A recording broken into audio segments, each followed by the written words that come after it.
我一点吃的，哪怕是一口热水也行。姐，末世靠自己，这点东西是我从我家宝宝嘴里省下来的，给你吧。当初我刷爆应用卡帮你囤货，换来的竟然是半碗狗粮。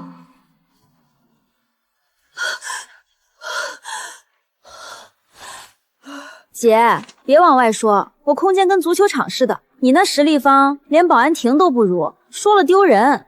我重生了，回到了觉醒异能的这一天。喏，这是我从小说里找的清单。姐，你照这上面的囤物资，米面油各200斤，肉100斤，时令蔬菜各50斤，记住啊，买最好的。这些物资够我吃10辈子了。够我吃，不是我。徐潇潇，前世今生，你果然都是一样的自私冷血。前世我为了照顾你这个小公主，得罪了多少朋友，甚至死在冰天雪地里，才看清你的本性。这一世，我绝不会再做那个被你吸血的冤大头。姐，你愣着干嘛呀？赶紧去办啊！你是巨婴吗？这么大了自己不会去超市，还是说不识字？你一个有手有脚的成年人，不去找工作，整天在亲戚家蹭吃蹭喝，脸皮简直比城墙还厚。姐，你怎么突然对人家这么凶呀？宝宝可要生气了。姐，不是自称宝宝就真的成了未成年，我没有照顾你的义务。纸巾2元，微信还是支付宝？还有，你之前欠我的房租和水电费，今天也该交一交。什么钱不钱的，我们可是亲姐妹，不用算这么清楚吧？而且热搜上都说了，异能者的出现可能预示着末世即将降临，到时候钱跟废纸一样，想花都花不出去。既然都要末世了，你还问我要钱干嘛？前世确实如此，许潇潇这种只会做白日梦的寄生虫，恐怕已经在幻想着自己成为天选之人，被无数美男簇拥的场景了吧？姐，你就帮帮我吧，我可是有足球场那么大的空间异能，你帮我囤好物资，万一末世真的来了，我肯定会罩着你的。既然你这么相信这些末世小说，那我就送你一份大礼。好了，别闹了，我答应你还不行吗？姐，你太好了，等以后末世来了，我肯定罩着你。大米200斤，面粉200斤，食用油200斤，这一世我倒要看看许潇潇怎么凭借这点可怜的嫁妆傍上基地负责人。姐，你快出门吧，去晚了可就抢不到东西了。卡呢？什么卡？我不知道，我只有欧巴的小卡。每当我要他分担生活费，他总装傻。前世我信了，再也没跟他提过钱的事。别装了，虽然你说的对，在末世纸币不值钱，连取暖都嫌烧火不旺，可现在世道还没乱，上头也在维持秩序，短时间内钱的用处还是很大。姐，你去撸网贷不也一样吗？这房子是你爸妈留下的，抵押了能贷不少钱，干嘛非问我要钱？抵押我的房子给你囤货，前世你妈一个月给你5000买名牌包，你现在跟我装穷。你最近是不是跟那个小黄毛网恋了？这件事婶子知道吗？姐，你别胡说！婶子一心想让你嫁入豪门，要是知道你跟个混混网恋，你猜她会怎么做？别打，我给还不行吗？行了吧，我去睡觉了，你快点。许潇潇，既然你让我去撸网贷，那我就用你的名义撸个够。10万存款，加上你的20万网贷，再加上我这些年的存款，一共43万，够。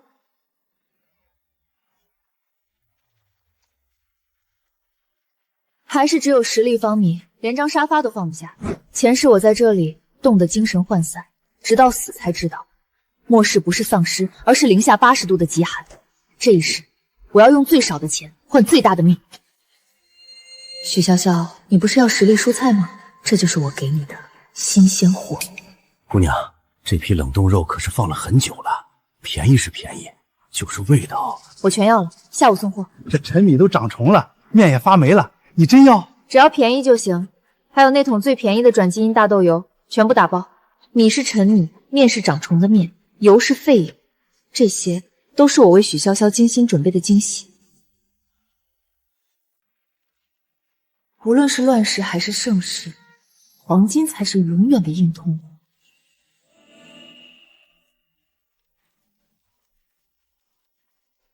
经理，这套房子价值120万，我只要一个要求，贷款必须在3天内办结。许小姐爽快，只要手续齐全，剩下的我来办。末世来了也挺好的，起码不用再面对这些该死的人情世故。靠，今天真够冷的，冻死人不偿命啊！喂，你好，我是公民许天晴，我有极其重要的情报想要上交国家，这关乎全球70多亿人的生死，请您务必认真记录。就这点东西？对啊，照你给我的清单买的，不信你称一下。算了，小说里说的肯定没错，作者不会骗我的。我有空间在手，就算没有物资，在末世也能活得如鱼得水。倒是姐你，空间那么小，真是我见过最差劲的异能了。是啊，潇潇你这么厉害，在末世肯定能成为大女主的。放心吧，姐，我不会抛下你的。许潇潇，你的好日子快到头了。这个分量的安眠药足够你睡一会儿了。哇塞，老公，你的异能好厉害，宝宝好崇拜你哦。老公，什么时候接我去住大别墅啊？这个小破房子我是一刻也待不下去了。我囤的物资加上你的火系异能，我们在末世岂不是无敌了？陈杰，居然是他！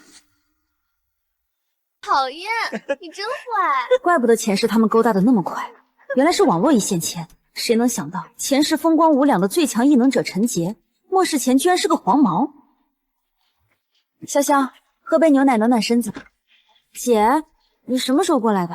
啊，刚过来。你在跟谁聊天呢？最近气温越来越低了，连带着电力也供应不足。你要是没啥事就早点睡吧，别浪费手机电量了。抠门。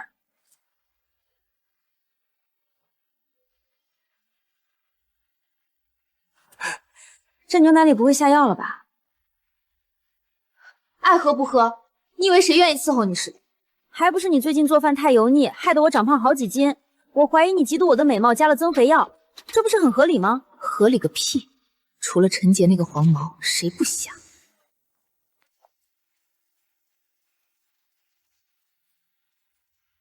喂，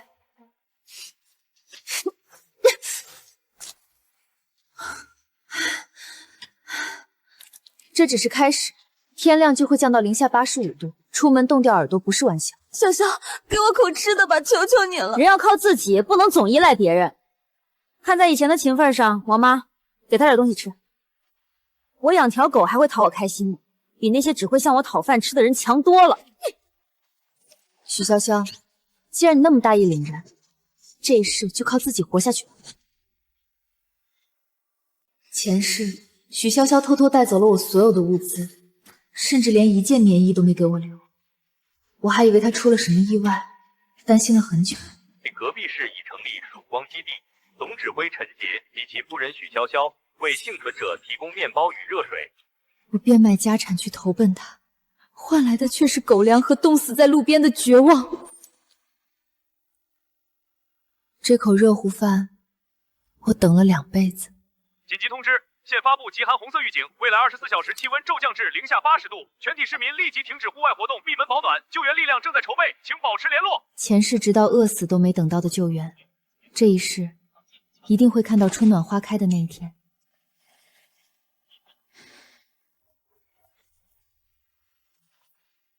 来了，原来现在的最强异能者只是个带2个狗腿子的小黄毛。老大，这门看着挺结实，这小娘们真虎。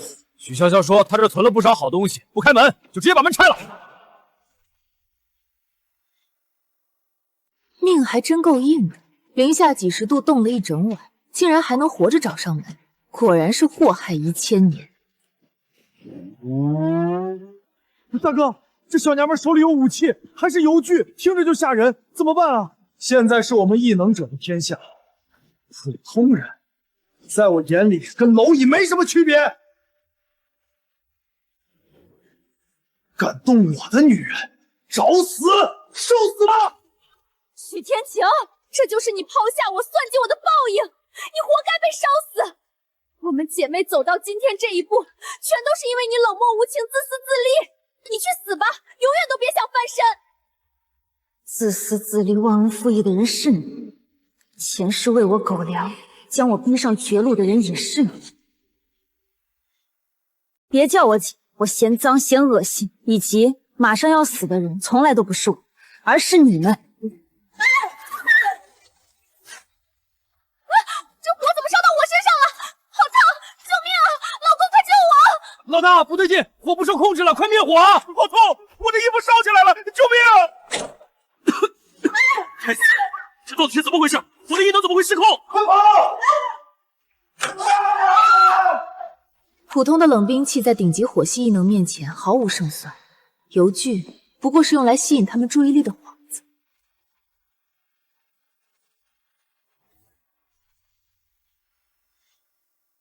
极寒低温之下，火焰燃烧的时间并不长，可依旧足以夺走2个普通人的性命。乱世之中，善恶终有报，跟着恶人作恶，终究是自寻死路。只是可惜，陈杰和许潇潇这2个罪魁祸首还是逃了。这对狗男女命还真是硬，这样都没能除掉他们。不过没关系，这只是开始，跑得了一时，跑不了一世。我有的是时间，有的是耐心，一点点磨掉他们的依仗，一点点瓦解他们的希望，让他们在绝望与痛苦之中慢慢偿还前世今生所有的罪孽。极寒已经全面降临，接下来的日子只会越来越难熬。低温、断粮、能源枯竭，人性泯灭，无数的危机正在悄然逼近。一开始，整栋楼的居民还保留着和平年代的善意与底线，大家互相敲门，用手机联系，分享仅剩的物资，互相取暖，抱团求生，试图在这场天灾之中携手渡过难关。可人性终究是经不起考验的。随着气温暴跌至零下85度，室外早已成为生命禁区，水电彻底中断，供暖停止，食物一点点耗尽，御寒的衣物越来越少，饥饿与寒冷成了悬在每个人头顶的利剑。绝望之下，人性的恶被无限放大。有些人选择闭门不出，等待救援，而另一些人则彻底抛弃了底线与良知，化身恶鬼，选择了最残忍的方式活下去。为了一块面包，为了一件厚羽绒服，为了半瓶矿泉水，昔日和睦的邻里拔刀相向，痛下杀手。文明与秩序在极致的生存危机面前荡然无存。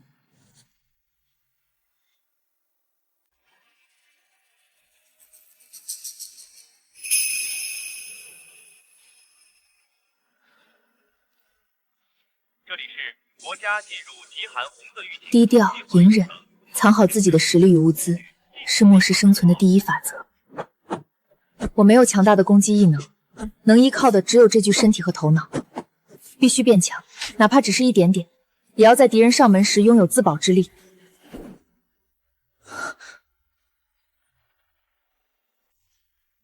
来了吗？这么快就按耐不住来报仇了？姐姐，姐姐，在里面吗？姐姐，我想跟你借一点水喝，可以吗？就一点点，求求你了。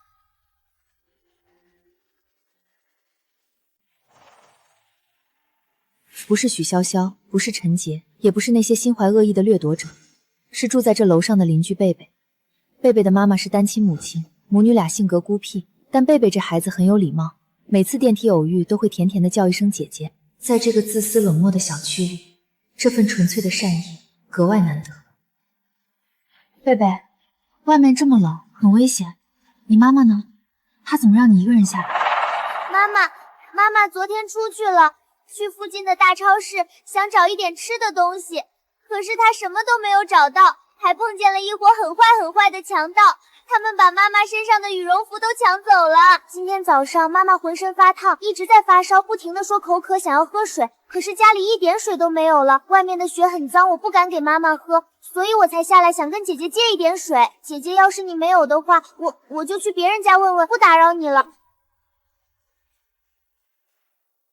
末世之中，救人往往意味着麻烦，甚至杀身之祸。很多幸存者都会选择冷眼旁观。你等等，别走！光喝水没用，发烧会烧坏身体的。我这里有退烧药，你拿给你妈妈，吃了很快就会退烧的。拿好，快回去吧，外面危险，不要到处乱跑。谢谢姐姐，姐姐你真好，你就像童话故事里的白雪公主一样善良。善良这个词对于末世里的我来说，太过奢侈，也太过沉重了。帮他们从来都不是因为我有多善良，我只是想让自己在这个冰冷残酷的末世里，还能保留一丝人性。贝贝，先别急着走，姐姐问你，你妈妈说的那伙强盗长什么样子？仔细想想，告诉我。我妈妈说，那伙人的老大是一个男人，怀里一直搂着一个女生，那个女生把脸遮得严严实实的，很奇怪。跟他们一起的有10几个人，好多人都会发光、放火，好像都是异能者，特别可怕。黄毛蒙面女人，我吸引你，哪里是什么强盗，分明就是陈杰和许潇潇。前世的曙光基地根本不是避难所，而是文明崩塌后的奴隶牢笼。这一世，我绝对不会让历史重演，不只是为了报仇，更是为了那些在极寒中拼命救人的子弟兵。天灾不可怕，可怕的是人心。在真正的救援到来之前，我唯一要做的就是积蓄力量，步步为营。贝贝，听话，立刻带着药回家，锁好门窗，不管谁敲门都不要开，保护好你和妈妈。记住，永远不要相信陌生人，尤其是黄头发的男人，知道吗？好，我知道了，谢谢姐姐。平静的日子结束了，陈杰和许潇潇的势力正在快速扩张，危机已经近在眼前。幸福里小区的各位幸存者朋友们，大家辛苦了！曙光基地正式扩招，免费发放食物、饮用水、御寒物资，凡下楼登记加入者，人人有份儿。老公，你太厉害了，这招肯定能把这些幸存者全都骗下来。等我们掌控了整个小区，我要10个奴隶专门伺候我，一个喂饭，一个梳头，一个暖脚，一个帮我穿衣服。傻瓜，你是我的女人，你的身子只能给我一个人看，不许别人觊觎。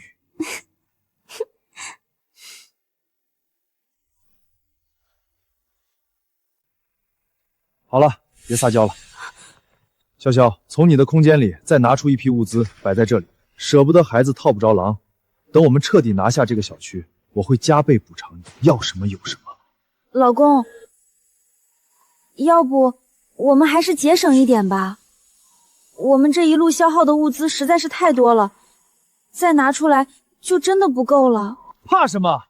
你的空间足足有足球场那么大，囤的东西堆成山，还怕这点消耗？更何况你的空间又没有保鲜功能，放久了只会腐烂，不如拿出来收买人心。可是我没什么可是，现在立刻马上把物资拿出来。想做我陈杰的女人，就有大气，别这么小家子气，抠抠搜搜的惹人烦。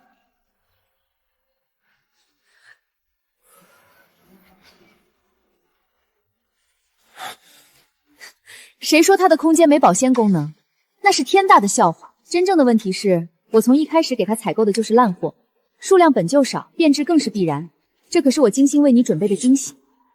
许潇潇，从前你嫌我抠门算计，现在你也该尝尝物资耗尽、身不由己的滋味了。那一定会非常精彩。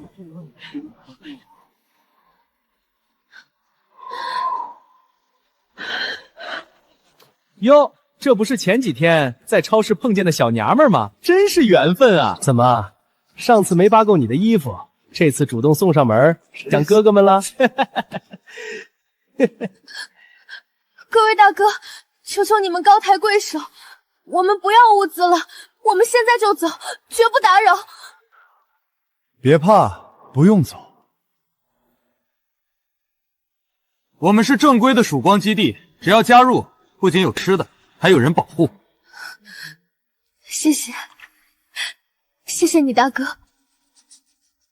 既然收了食物，接受了庇护，从今天起，你就是我们曙光基地的一员了。作为成员，为基地付出，履行你的义务，很合理，对吧？你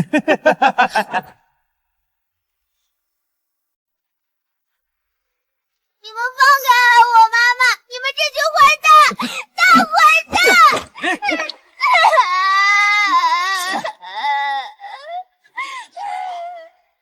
该死！许天琪那个贱人怎么不在这群人里面？他肯定是躲在楼上不敢下来。老公，别管这些人了，我们直接带人冲上楼，把他绑下来。我要亲手折磨他，让他生不如死。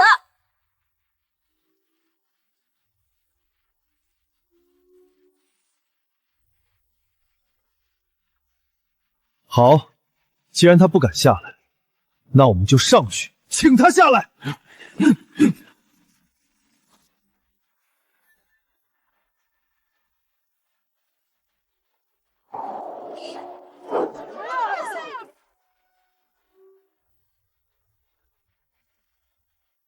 好久不见啊，我的好表妹，还有表妹夫。许天晴，你这个阴魂不散的贱人！我还以为你躲在楼上当缩头乌龟，没想到你居然敢自己出来！原来就是你，屡次三番坏我的好事，还伤了我的人。我本想亲自上楼请你，倒是省了我不少功夫。陈杰，别把自己想得太厉害，你手下那2个废物是自食恶果。至于你身边这位宝贝表妹，你真的了解她吗？你以为她是能为你提供无尽物资的宝库？以为她那足球场大的空间里堆满够你称霸一方的粮食？老公，你别听她胡说八道，她就是嫉妒我，嫉妒你有大空间，嫉妒你对我好。我的空间里物资满满当当，足够我们用一辈子。嫉妒？嫉妒你拿着一堆烂菜叶子、注水冻肉、发霉陈米当宝贝？还是嫉妒你骗了一个傻子，把劣质物资当成金山银山？许潇潇，你敢当着所有人的面把你空间里的物资全部拿出来，让大家看一看吗？我不拿，凭什么要听他的？他就是个骗子，故意激我。老公，你相信我，不要信他的鬼话。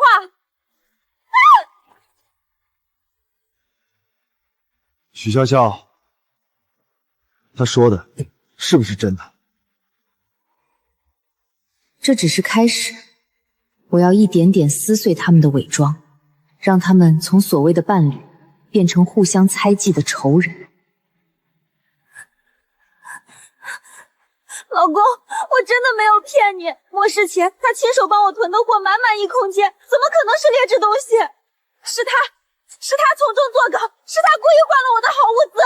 许潇潇，事到如今你还在撒谎，大家都看清楚了，这就是许潇潇的囤货清单：大米200斤，面粉200斤，食用油200斤，肉类合计100斤，蔬菜各50斤，200斤米面，仅够一个人吃3-5年，连一支10人的小队都养不活。50斤白菜。连一缸酸菜都腌不满。陈杰，这就是你口中能养活数万人的物资宝库，这就是你骗了所有人割据一方的底气。许潇潇，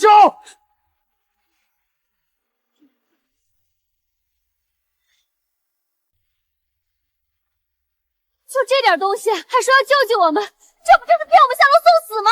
连他们自己人都养不活，亏我还以为见到了救星。什么？就这么点物资？老大，我们全被这娘们给耍了，难怪这些天一直克扣我们的食物。老子冒着零下80度在外面拼命，就为了换这几口烂米。跟着这样的人，迟早要饿死冻死。老大，这事儿你得给个交代。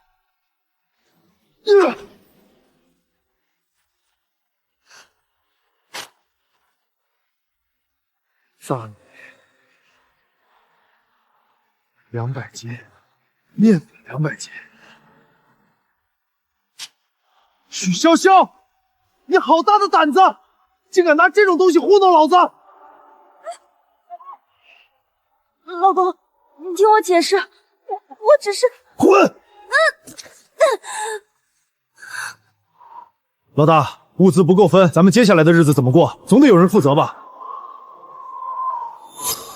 真正的内讧才刚刚开始。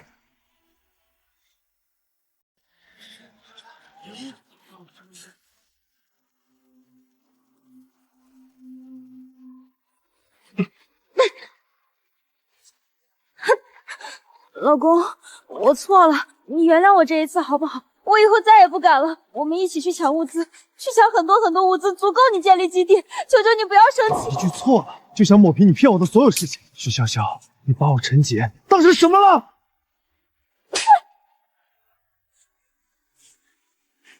陈杰，你打我！你竟然为了他打我！陈杰，你说过会爱我一辈子，会护着我一辈子的。爱你，我爱的是你那能装下无尽物资的空间，是你能给我带来的价值。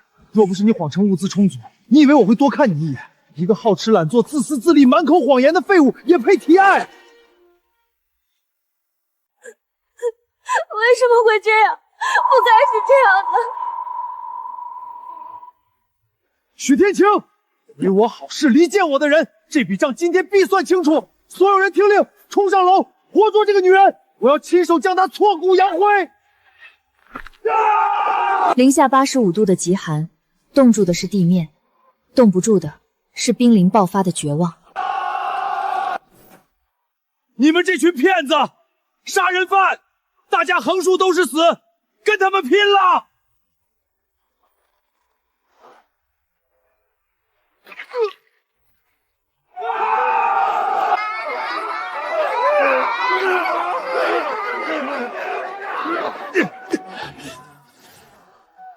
反了，全都反了！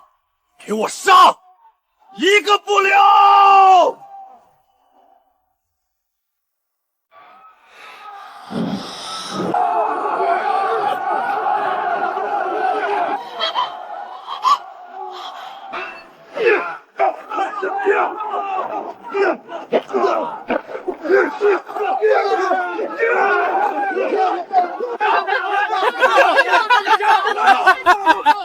小美人儿，别挣扎了，跟着我们，好歹能混一口饭吃，比被活活烧死强多了。姐姐救我！姐姐救我！我本想冷眼旁观，看着这群恶人自相残杀，可看到贝贝，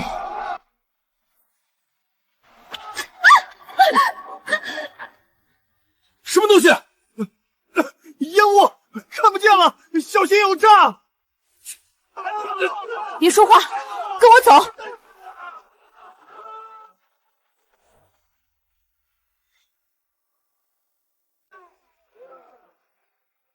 谁？到底是谁在背后搞鬼？给我滚出来！搜，就算把这几栋楼拆了，也把那对母女和救他们的人给我找出来！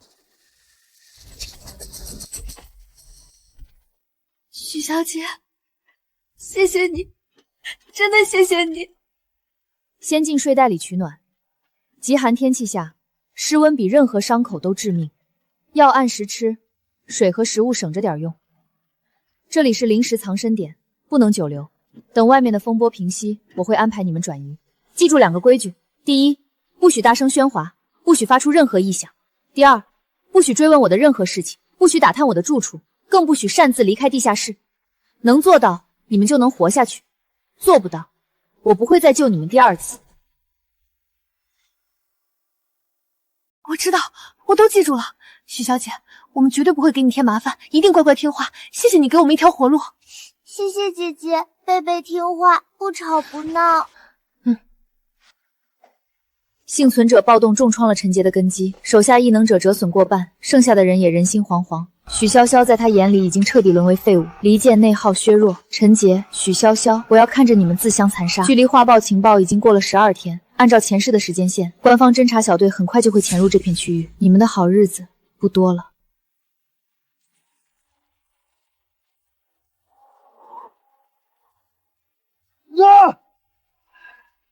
火系太单一了，如果我能拥有你们所有人的力量，这世界谁还能拦我？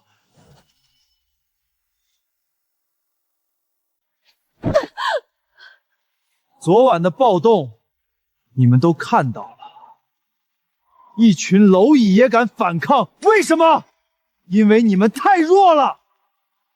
末世里，弱者不配活着，想要变强，就得舍弃一切，包括所谓的同伴。老大，不要！我对你忠心耿耿啊！忠心，在绝对的力量面前，忠心一文不值。给我过来！哈哈哈！看到了吗？这就是力量，这就是捷径。要么臣服，做我的狗；要么就和他一样，做我的养料。我们臣服，誓死追随老大，绝无二心。许潇潇，看好这些狗，谁敢跑，直接烧死。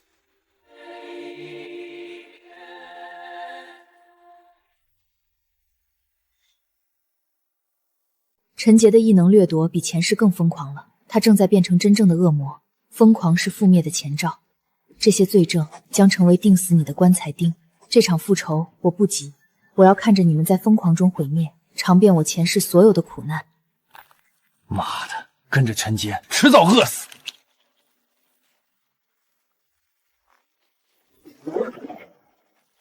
贱人！要不是你撒谎说物资够吃一辈子，老子至于沦落到啃冰块？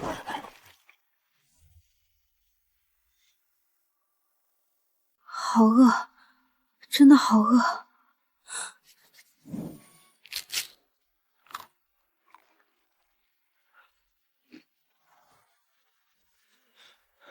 好啊，你这个贱人，我们都快饿死了，你竟然偷偷藏私粮吃独食！没有，我没有，你们看错了，我什么都没吃。还敢狡辩！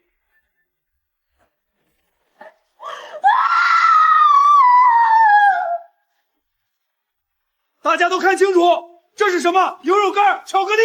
我们饿得快要死了，他却偷偷藏着好东西吃独食！这个恶毒的女人，骗了我们所有人，还敢吃独食！打死她，让她把吃进去的东西吐出来！要不是他，我们怎么会落到这种地步？杀了他！杀了！别打了，求求你们别打了！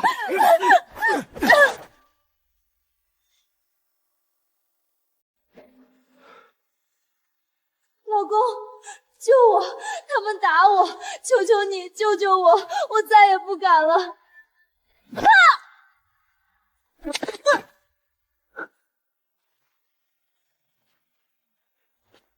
废物，连藏私粮都藏不明白，留着你还有什么用？物资彻底见底了，许天晴那个贱人手里一定有充足的存货。准备一下，去把许天晴那个老鼠给老子揪出来！猎物终于要主动上门了。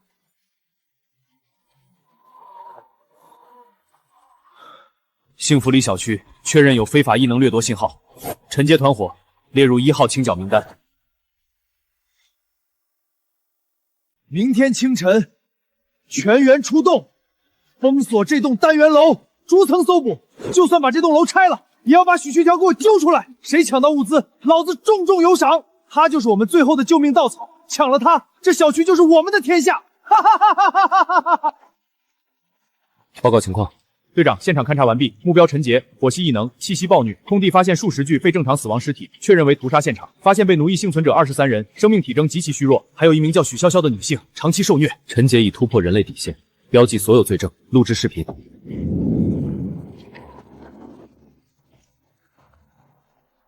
官方救援，保持安静。队长，地下室发现3名幸存者，一成人2孩童，气息极其平稳，没有恶意。标记位置列为特级保护对象，不要惊动，继续侦查。这股气息规整、肃杀、凛冽，不是那群暴徒。终于来了，这一世救援没有迟到。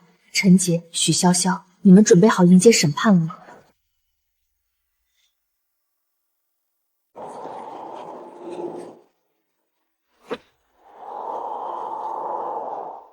封好了，明天一早我要让许天晴插翅难逃。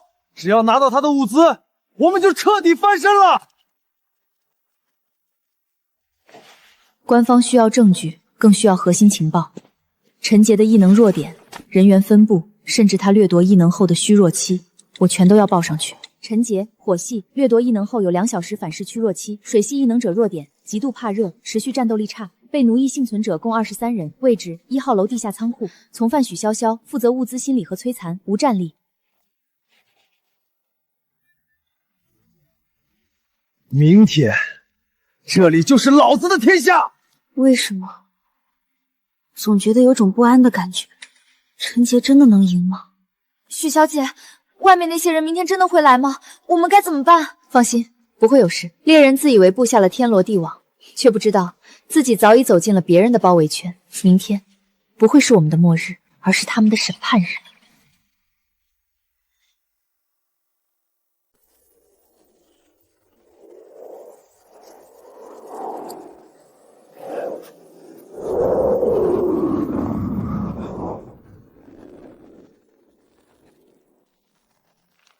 姐姐，好冷，贝贝好冷。快吃，补充热量，保存体力，不要说话。零下90度，室外已成绝对禁区。这场暴雪不仅是天灾，更是锁死陈杰的枷锁。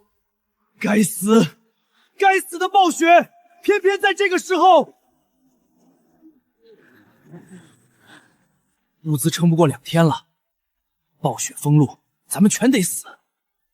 都怪这贱货，要不是他撒谎，咱们早去大超市抢货了。杀了他，把他扔出去，反正也是个浪费粮食的废物。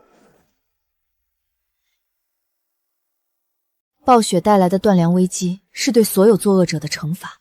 风雪会散，但等待陈杰和许潇潇的只会是灭亡。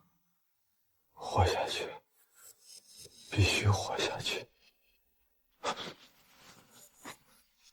大哥，我有重要情报，我知道许天晴藏在哪儿。你说什么？你知道那娘们在哪儿？敢撒谎，老子立刻烧死你！不敢，绝对不敢。他是我的老邻居，我太了解他了，肯定藏在地下室里，那里封了钢板，保暖得很。他手里一定全是物资，够大家吃很久。地下室？对，1楼安全通道尽头，他还救了楼上的一对母女，3个人都躲在那儿。钢板封得很隐蔽，不仔细看根本发现不了。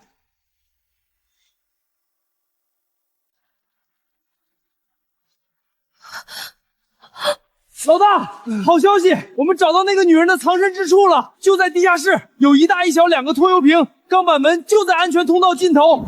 好的很，所有人集合，带上武器，跟我去地下室，活捉许心情，抢夺所有物资，谁敢反抗，格杀勿论。赏你的，带路，大哥，就在前面，转个弯就是。别怕，意料之中的背叛算不上意外。他们来了，正好。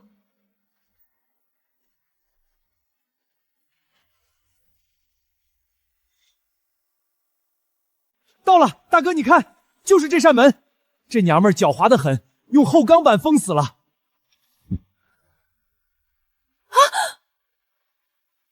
待在原地不要动，捂住耳朵，不管听到什么声音，都不要出来。从末世第1天起，我就明白，藏身之处的防御是生存的第一底线。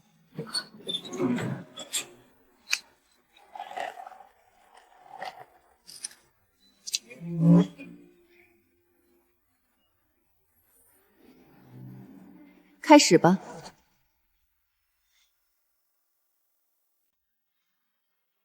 小心一点，里面有埋伏，不要贸然前进。你走在最前面，开门探路。雕虫小技，也敢在我面前班门弄斧！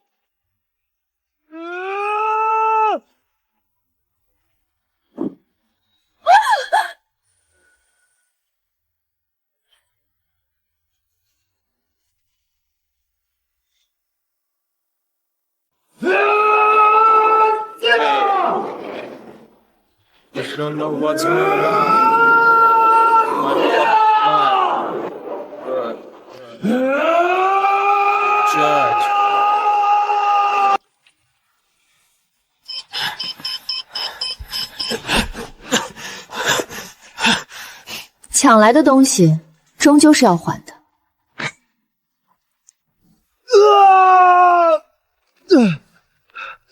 老大，你怎么了？老大，我帮你顺顺气。滚开！我没事，一点小问题。继续攻击，这扇门撑不了多久了。破开它，里面的物资全是你们的。陈杰，强行窃取的力量，滋味好受吗？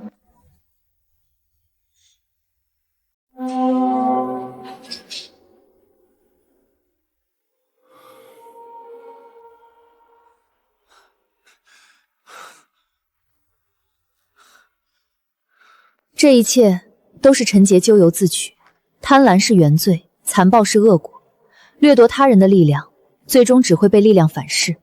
只要他继续强行催动异能，经脉会彻底断裂，最终沦为一个手无缚鸡之力的废人。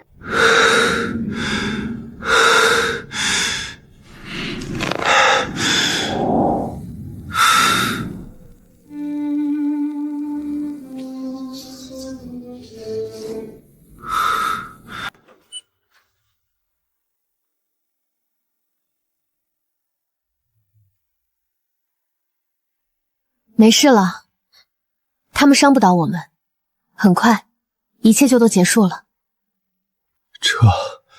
先回去。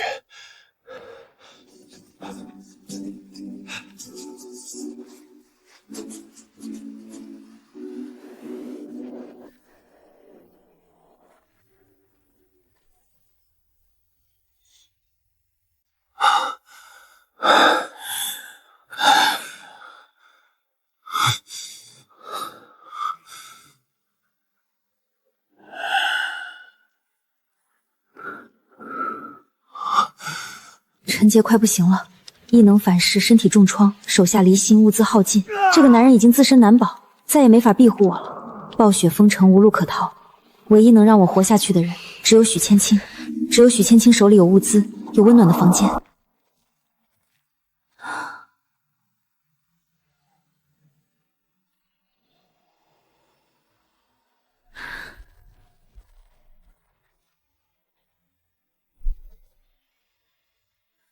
姐，我错了，我真的知道错了，求求你开门好不好？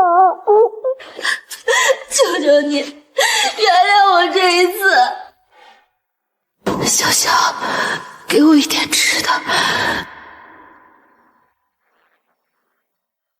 现在知道错了，太晚了。前世你喂我吃狗粮，践踏我尊严的时候，你没有错；今生你白吃白住3年，算计我物资，勾结陈杰要置我于死地的时候，你没有错。如今走投无路，才想起姐妹情谊，何其可笑，何其虚伪！姐，我知道我自私，我冷血，我对不起你，是我不好，我忘恩负义，我糊涂，我被陈杰骗了。我不该算计你，不该针对你。许潇潇，别叫我姐，我嫌脏。姐妹情谊，在你算计我物资的那一刻，这份情谊就已经死了。做牛做马，你不配。我这里不收忘恩负义的白眼狼，不收自私自利的废物。姐，末世靠自己，不能总依赖别人。我凭什么救你？你想要生路？可以，人要靠自己，不能总依赖别人，自己活下去，别来烦我。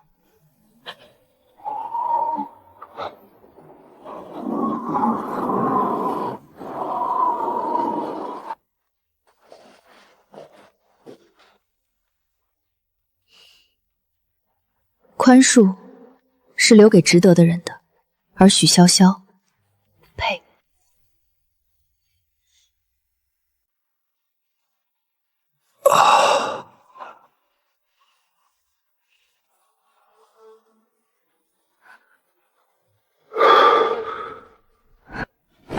老大，我们跟着你出生入死，杀幸存者，抢物资，什么脏活累活都干了，可我们得到了什么？半块发霉的压缩板干，一口结冰的凉水，这就是我们拼死拼活的报酬。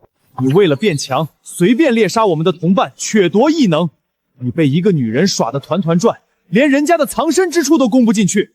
现在你身受重伤，自身难保，还要我们陪着你一起饿死冻死在这里。说得对，我们凭什么为你卖命？末世之中，强者为尊。可你现在已经算不上强者了，我们不想死，更不想白白送死。你自己守着你的白日梦吧，老子不奉陪了。暴雪封城，留在这里只有死路一条，不如我们分散突围，各自寻找生路，总比困在这里等死强。一群叛徒，忘恩负义的东西，没有我，你们早就冻死饿死在末世里了。现在想走，谁敢背叛我，我就算拼尽最后一丝力气，也要让他尸骨无存。尸骨无存？你现在连站都站不稳，还想杀我们？陈杰，别自欺欺人了，你已经废了。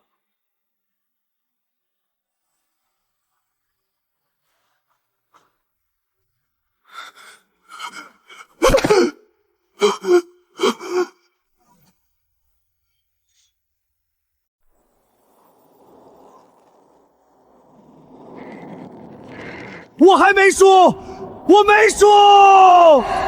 连手下都跑了，依仗没了，我和陈杰真的成了等死的孤儿。这是必然的结局，靠暴力凝聚的队伍终将被暴力摧毁。陈杰的残暴、自私、嗜血早已埋下了众叛亲离的种子。陈杰、许潇潇，你们的孤独与绝望才刚刚开始。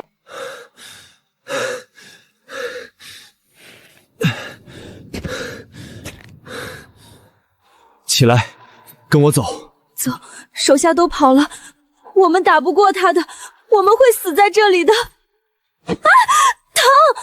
怕死？当初骗我的时候你怎么不怕死？现在想退缩，晚了。找不到许天晴，我们都得死；找到他，我们才能活下去。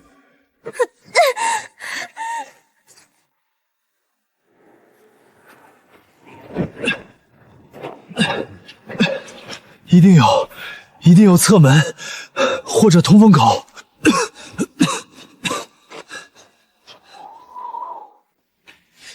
果然，强攻不成，他必然会选择绕后。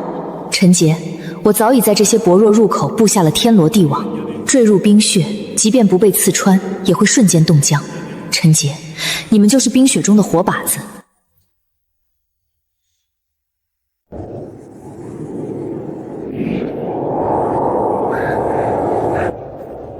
就是这里，他一定从这里换气。我们从这里进去，快过来，跟上我！这次绝对不能让他跑了。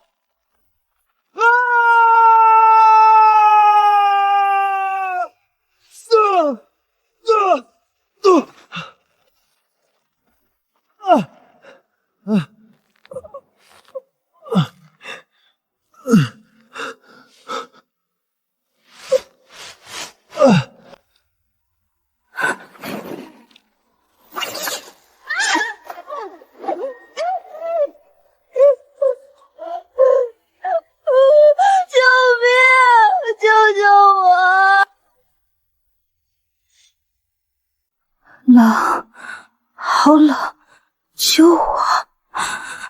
谁来救救我？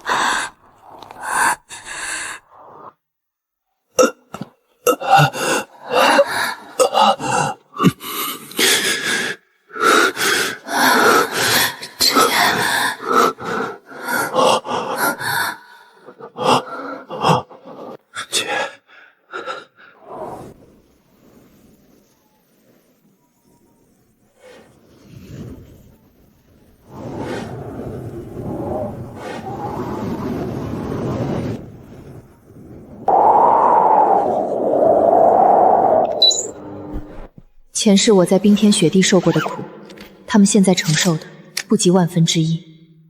这不是惩罚，只是清算，是时候收尾了。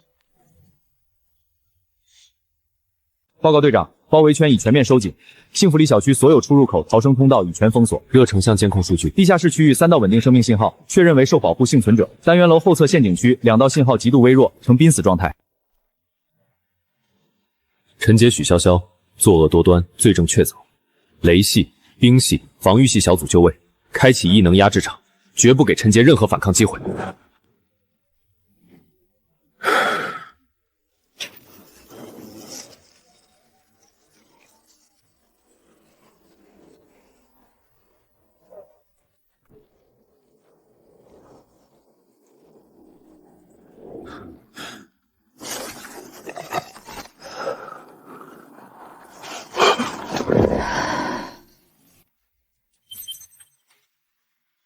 贝贝，不怕了，很快就安全了。姐姐，我相信你。我没有选择私刑，不是心软，而是不屑。我要让他们在阳光下为自己的恶行付出代价，那才是对死难者最好的交代。守护无辜，惩治恶人，这不是恩赐，只是我的底线。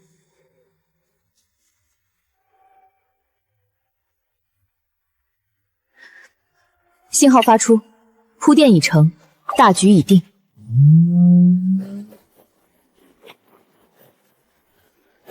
陈杰、许潇潇，陈杰、许潇潇，你们涉嫌屠杀平民、掠夺异能、非法拘禁，罪证确凿，立刻放下抵抗，束手就擒。陈杰，你已被包围，放下武器，立即投降。官方，竟然是官方！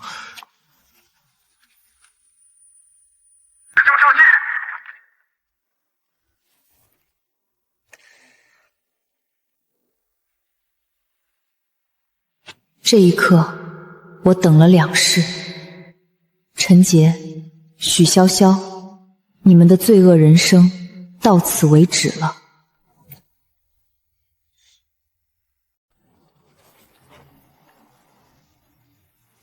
想抓老子，做梦！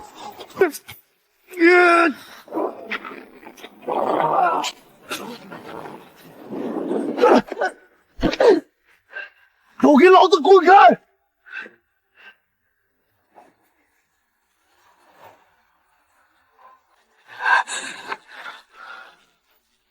他抛弃了我，他把我当成了挡箭牌。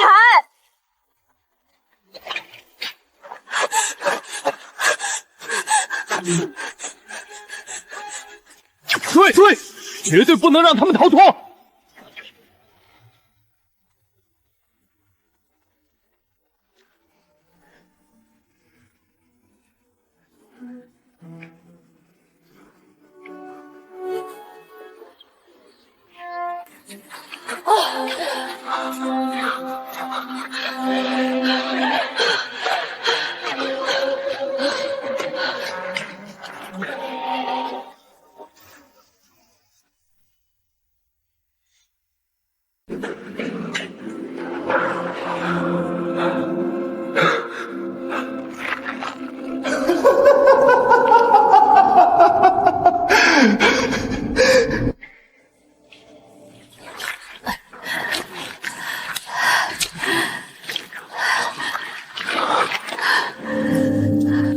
没有物资，没有异能，没有同伴。陈杰以前是一方霸主，现在只是躲在下水道里的老鼠。老鼠，亡命天涯的老鼠。贝贝母女已经在官方庇护点安全了，现在的我再无后顾之忧。各小队注意，猎物已经露头，按照计划合围。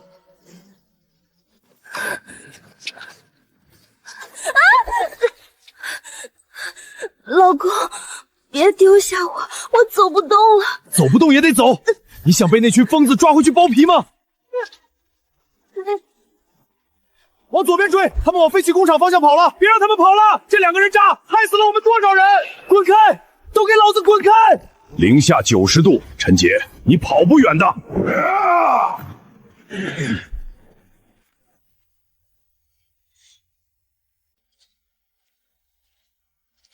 陈杰、许潇潇，别跑了！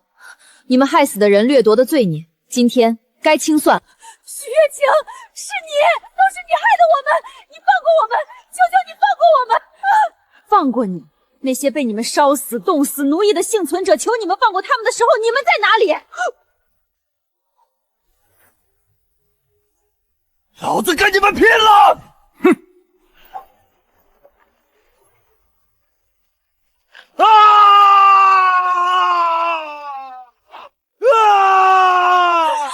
放开我！我是被逼的！放开我！我是逼的！啊！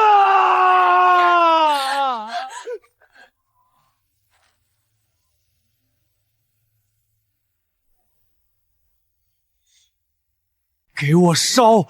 烧死他们！活出来啊！特制手铐经脉穿刺，再加上异能反噬，陈杰，你引以为傲的资本已经油尽灯枯了。启动异能封禁阵，彻底废除目标火系异能本源。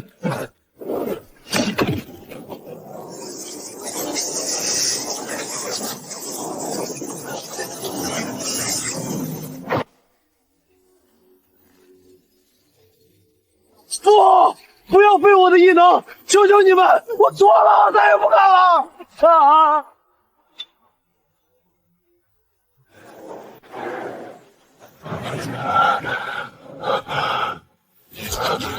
经脉寸断，本源破碎。陈杰，这辈子你都别想再觉醒异能。许天晴同志，感谢你与幸存者们的配合，恶人伏法，异能尽废。接下来，我们将依法对2人进行羁押，等待全民审判。他们的罪孽缠竹难书，唯有公正的审判，才能告慰所有逝去的无辜者。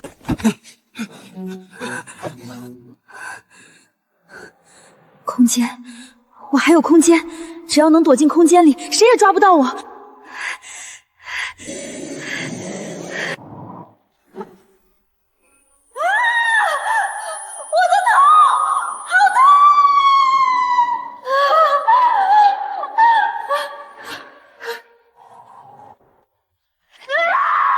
空间异能紊乱了，强行催动透支的异能，精神核心崩溃。许潇潇，你最后的底牌碎了。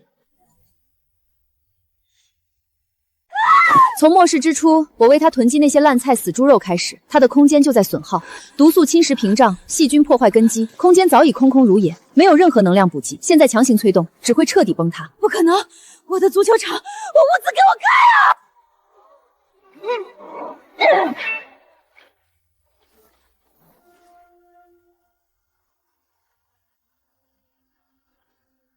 没了，全没了。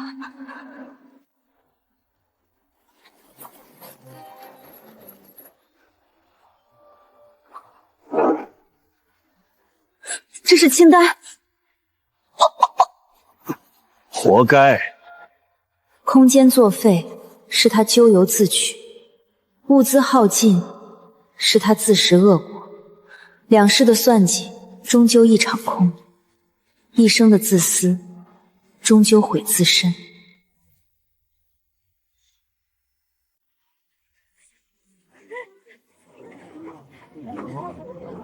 陆队长，这是我整理的全套材料，包含陈杰屠杀平民、掠夺异能的视频，以及许潇潇长期进行物资欺诈、纵容施暴的铁证。辛苦了，徐天晴同志。这些证据足以定死他们的罪。我要控诉！陈杰烧死了我的丈夫和儿子，就因为他们不肯交出半袋粮食。我亲眼看着火蛇吞掉他们，我恨啊！我也要控诉。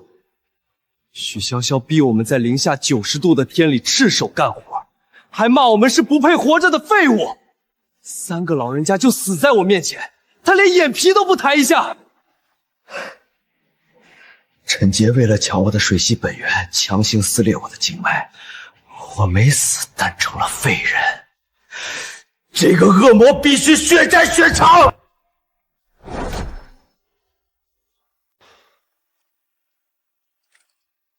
你这个杀人犯！那些声音为什么停不下来？我没杀人，我只是想活下去。联名抗议陈杰屠杀幸存者！我没有屠杀幸存者。你们听到了吗？这就是你们种下的恶果，这就是你们欠下的血债。上百人的联名控诉，铁证如山。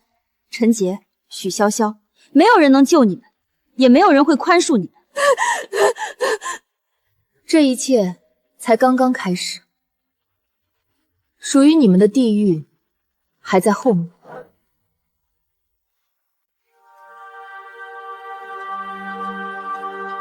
这是哪儿？放我回去，我不要死在这儿。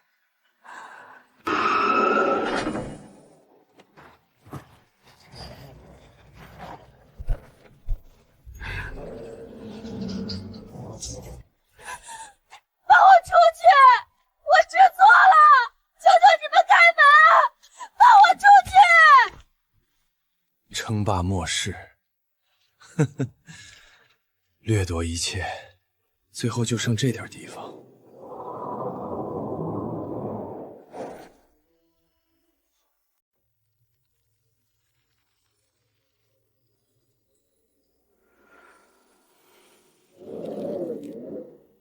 没有生路了，真的没有生路了。潇潇，给我一口吃的，求求你。姐，人要靠自己，不能总依赖别人。你是巨婴吗？自己不会去超市？哎呀，我这不是在忙吗？真的。对不起，天晴姐，对不起，我错了，我真的错了，我不该自私，我不该忘恩负义，我不该为你吃狗粮，我不该见死不救，我不该算计你，我是罪人，我真的是个罪人。天晴姐，对不起，我错了，我真的错了。忏悔有什么用？输了就是输了，输在运气，输在算计。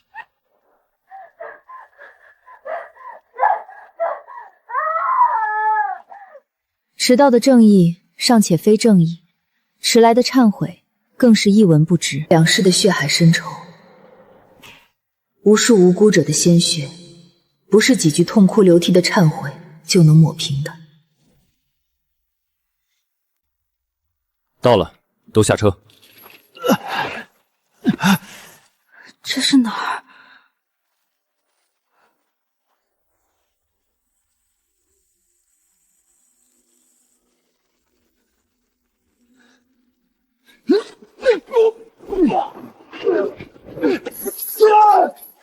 过来！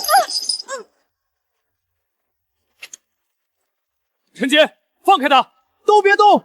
谁敢上前一步，我立刻勒死他！反正老子也要下地狱，拉个垫背的也不亏！退后，全都给老子退后！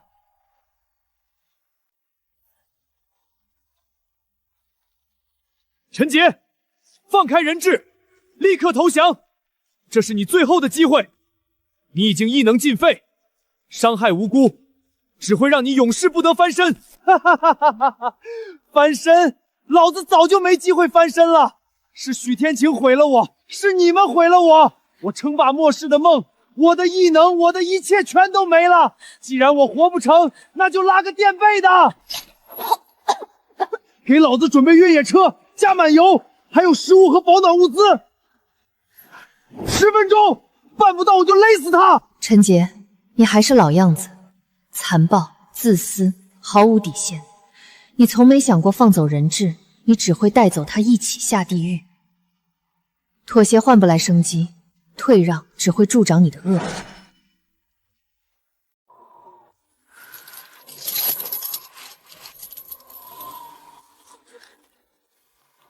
陈姐，你想要车，想要物资，我可以给你，但你要清楚，冰原之外全是官方封锁线，你挟持人质，除了加重罪孽，毫无意义。少跟我废话！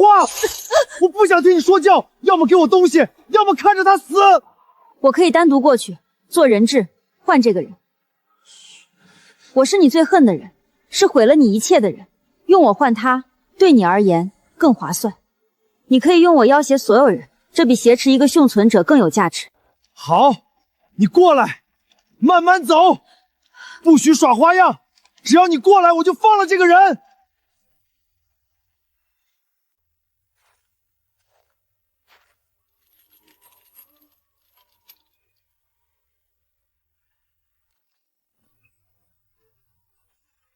啊！我的眼睛！啊！动手！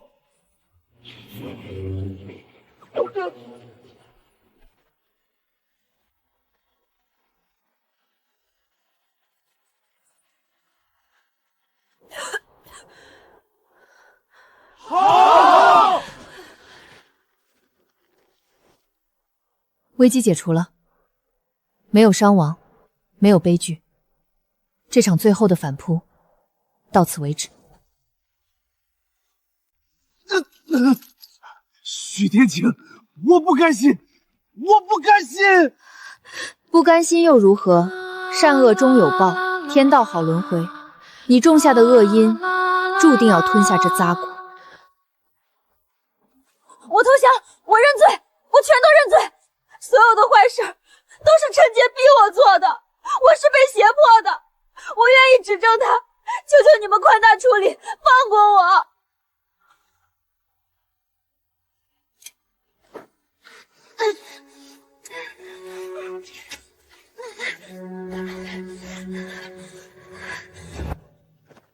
许天晴同志，感谢你多次出手化解危机，你为末世救援事业做出了不可磨灭的贡献。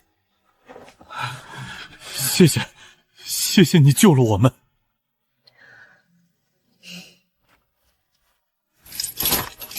这清脆的锁链声，就是为你们的罪恶人生敲响的最后丧钟。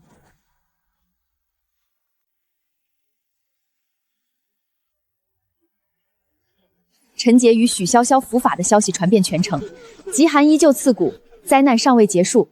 可所有人都知道，真正的曙光终于降临。进来吧，青青，都过去了，这里很安全。这不是一个人的救赎，是所有人共同迎来的生机。许天晴同志，凭借精准的末世预判、卓越的布局能力、无私的守护精神，为救援事业做出重大贡献。现正式聘请你为末世首席顾问，统筹参与生存规划、物资调配、异能管控工作。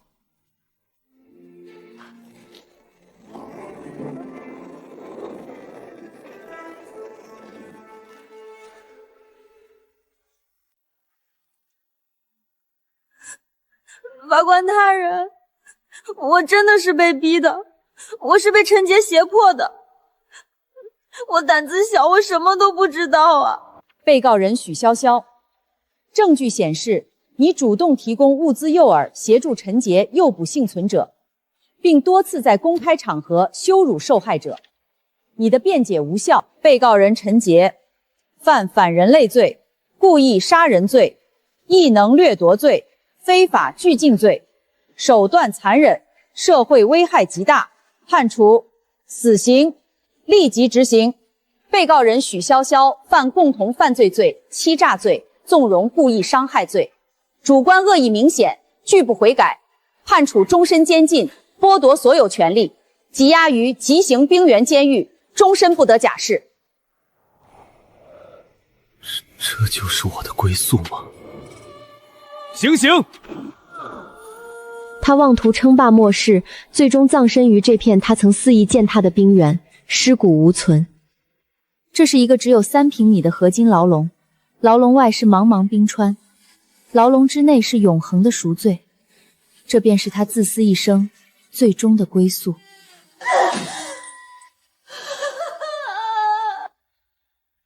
一切终于结束了。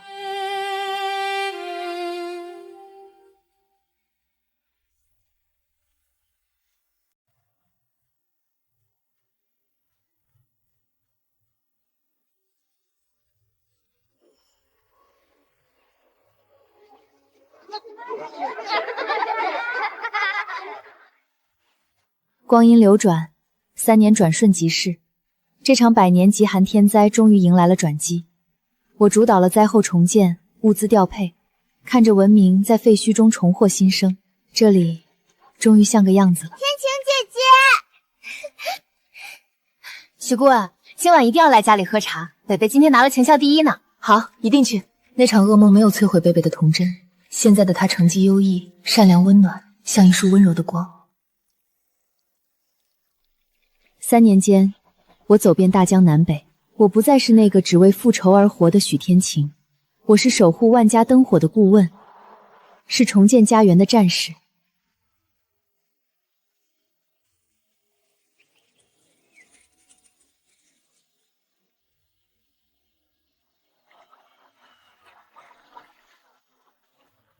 春天回来了。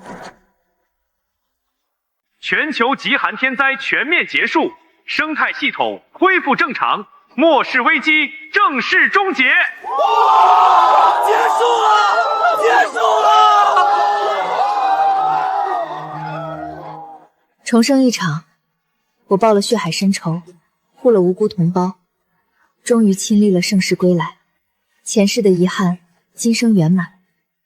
我终于可以放下过往，拥抱着热气腾腾的人间。铭记苦难，珍惜新生，向阳而生，岁岁平安。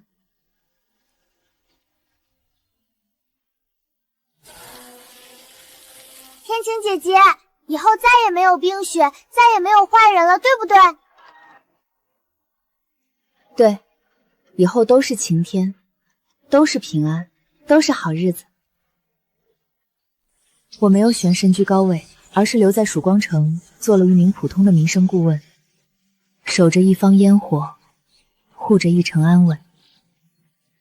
恶人已伏法，天灾已终结，家园已重建，人心已向阳。从此无灾无难，无恨无忧，冰雪散尽，春暖花开，人间皆安，岁岁平安。这便是重生最好的结局。